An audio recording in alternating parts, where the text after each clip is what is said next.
ये तार जुड़ रहे हैं। तीनों के हवाला नेटवर्क की जांच अब ईडी कर सकती है। राज कुशवाहा के मोबाइल से हवाला के कई ऐसे सुराग मिले थे जिसके बाद शक की सुई अब हवाला कारोबार पर भी हो गई है, जिसपे अब ईडी का शिकंजा कसता नजर आ रहा है। गोविंद के रिश्तेदार जितेंद्र रघुवंशी के खातों की भी जांच हो सकती है, क्योंकि जब जांच पड़ताल हो रही थी तब जितेंद्र रघुवंशी के नाम से 4 अकाउंट बरामद हुए थे पुलिस को, और ये अकाउंट का संचालन सोनम कर रही थी अपने फोन से। सोनम के फोन से कई ऐसे ट्रांजैक्शन मिले यूपीआई आईडी से, जिसमें जितेंद्र रघुवंशी के खाते जुड़े हुए थे। मिथिलेश गुप्ता हमारे साथ इंदौर से लाइव जुड़ गए हैं। मिथिलेश, अब इस पूरे कांड में ईडी की एंट्री होगी तो मतलब सोनम रघुवंशी के घर वालों के लिए मुश्किलें बढ़ती नजर आ रही हैं। राजा रघुवंशी मर्डर केस में लगातार कई चौंकाने वाले खुलासे हो रहे हैं, और इस वक्त लेकिन इस न्यूज़ 18 की टीम वहां पर पहुंची है जहां पर राज काम किया करता था। सोनम का वो गोडाउन, सोनम के घर वाले को गोडाउन, और ये तस्वीर हम आपको दिखा रहे हैं उसी गोडाउन के बाहर मौजूद है। ये तस्वीर अगर आप देखेंगे तो इसी गोडाउन में राज काम किया करता था, और ये जो कंपनी है श्री बालाजी एक्सटीरियो, ये गोविंद रघुवंशी के नाम पर रजिस्टर्ड है, और ये लसूड़िया मोरी में गोडाउन है, और अक्सर राज यहीं पर रहता था और राज यहीं पर काम किया करता था। और सोनम से उसका जो प्रेम है वो यहीं पे काम करने के दौरान पर सोनम से मुलाकात होती है, फिर धीरे धीरे जो मुलाकात है वो अफेयर में तब्दील हो जाती है, अफेयर दोनों के बीच शुरू हो जाता है। लेकिन जहां मैं इस वक्त मैं खड़ा मैं आपको दिखा रहा हूं कि इसकी वजह ये है, एक तो ये लसूड़िया मोरी का इलाका है और यहीं पे गोडाउन है, और जहां पर सोनम अपनी पति की हत्या के बाद आके रुकी हुई थी वो भी देवास नाका का हिस्सा है, यानी यहाँ से महज मुश्किल से 3 से 4 किलोमीटर की दूरी है। इसलिए इस जगह को चुना गया था क्योंकि राज का आना जाना जो है बड़ी आसानी तरीके से हो सकता था, और इस जो पूरा इलाके इसको राज जो है बहुत अच्छी तरीके से पहचानता था, जानता था, उसे इसके बारे में पूरी तरीके से जानकारी थी, इस लोकेशन के बारे में पता था। इसलिए उसने सोनम को छुपाने का ठिकाना भी बिल्कुल गोडाउन के पास में ही रखा था, यानी गोडाउन से मुश्किल से 3 किलोमीटर दूरी, और 3 किलोमीटर महज दूरी पर ही सोनम हत्या करने के बाद 14 दिनों तक छुपी हुई थी।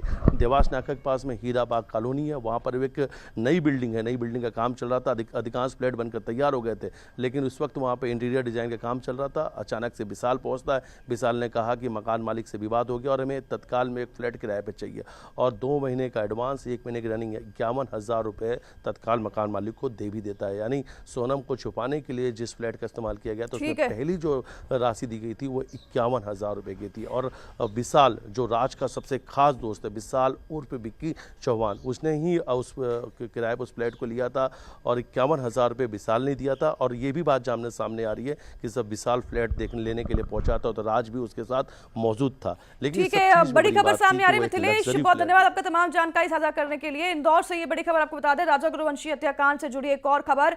राजा के भाई ने नार्को टेस्ट की मांग की है, आरोपियों के नार्को टेस्ट की मांग की जा रही है। विपिन रघुवंशी ने नार्को टेस्ट कराने की मांग की है सभी आरोपियों की।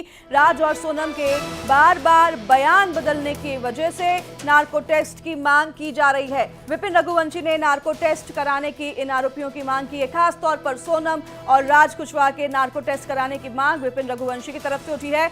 और विपिन रघुवंशी ने यह भी कहा है कि साजिश में और लोग शामिल हो सकते हैं, ये शक जताया है विपिन रघुवंशी ने। राजा रघुवंशी के परिवार वाले अब सोनम और राज कुशवाहा के नार्को टेस्ट की मांग कर रहे हैं। मिथिलेश हमारे साथ लगातार बने हुए हैं। मिथिलेश, नार्को टेस्ट कराया जाएगा तो कई ऐसे तमाम खुलासे भी होंगे, हालांकि परिवार वालों की तरफ से मांग उठ रही है, पुलिस इस पर क्या करती है, एक्शन लेती है, वो देखने वाली बात होगी। मिथिलेश, सोनम और राज बहुत ही शातिर हैं, और सोनम ने अपनी पति के जो साजिश है बहुत अलग अलग तरीके से उसने प्लान किया था, और उसकी सिर्फ एक प्लानिंग नहीं थी, उसकी करीब लगभग 4 प्लानिंग उसने कर रखी थी राजा रघुवंशी की हत्या करने के लिए। और सबसे बड़ी बात है, पूछताछ के दौरान तो एक सबसे बड़ी बात है यह कि राजा रघुवंशी के अलावा एक और महिला की ये लोग हत्या करने वाले थे, और ये हत्या इसलिए करने वाले थे क्योंकि बाद में उस लाश को जला दिया जाता, उस शव को जला देते और ये कह देते कि ये सोनम का शव है, और सोनम उसके बाद हमेशा हमेशा के लिए लापता हो जाती है और सोनम के खातों में लाखों रुपए भी थे। प्लानिंग पहले से थी और राज का हवाला कनेक्शन सामने आ चुका है। सोनम, गोविंद, राज ये सभी जो हैं हवाला नेटवर्क से जुड़े हुए थे। अभी तक की ये बात सामने आ रही है, इसलिए इसमें बहुत जल्द ईडी की एंट्री हो सकती है। और दूसरी तरफ एक फ़ोन कॉल आता है बनारस से, जिसमें एक लड़की कहती है कि वो सोनम को जानती है, उसने सोनम को देखा है और सोनम के बारे में कुछ जानकारी देके फ़ोन काट देती है। फिर एक और वीडियो सामने आ चुका है जिसमें एक लड़की भी उस पूरे हत्याकांड से जुड़ी हुई हो सकती है, ऐसा परिवार का दावा है। इसलिए उनके भाई का कहना है कि अब इस पूरे मामले में सोनम और राज का नार्को टेस्ट भी कराना चाहिए। कई ऐसे राज हैं जिसे अभी सोनम और राज ने छुपा रखे हैं। नार्को टेस्ट के बाद कई और भी आरोपियों के नाम सामने आ सकते हैं। इस पूरे हत्याकांड में कई और कौन और लोग शामिल हैं, उनके नाम भी सामने आ सकते हैं। और कहीं ना कहीं अब सोनम के परिवार पर, राजा रघुवंशी के परिवार वालों का शक गहराता ही जा रहा है। उनके परिवार की ये मांग है कि अब इन दोनों आरोपियों की नार्को टेस्ट भी कराना चाहिए। फिलहाल इस वक्त मैं उसी गोडाउन के बाहर मौजूद हूँ जहाँ पर राज काम किया करता था। ये वही गोडाउन है जहाँ पर राज रहता था और इसी गोडाउन में बैठे बैठे